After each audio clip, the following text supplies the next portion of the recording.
Op replied with, "We had a couples counseling appointment on Thursday, and I said I couldn't trust her, and I have been making myself responsible for her feelings, and I won't tolerate guilt-tripping or other manipulative tactics for my partner to get what they want. We are taking a 3-month break, and if we do get back together, we will be starting from scratch. I'm taking this time to reflect upon what I value in a partner, as well as taking time to get back in touch with who I am. Thanks for all the support and insight, really helped me through this difficult time." Someone else said, "Are you okay?" Op replied, "I'm doing a lot better, still definitely in the grieving process, but I also feel like I have been grieving this relationship for a long time. I've come to realize even if they didn't physically cheat, which I highly doubt, at bare minimum, I was emotionally cheated on. Your partner should be your person, and you should be comfortable to share anything with them.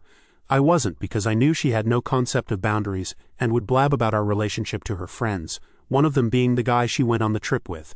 It's not that this friend was a guy that upsets me, but the fact she felt like he should have intimate details of our relationship.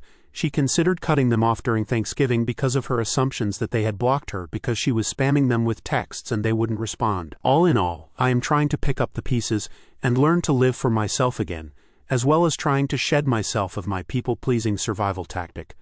Loneliness sucks, but it's way better than staying in a relationship out of a fear of being alone, especially if you are being mistreated. Update: I've had a lot of comments asking for an update in the replies of my last post, and it has been long enough to where I feel my grieving process is essentially over. That and something happened recently that opened my eyes. I'd like to start off by saying I appreciate every comment I got on the last post. I really appreciate the insight, and it helped me realize that I was in a toxic relationship. I didn't feel like I could tell her my real feelings, out of fear it would upset her.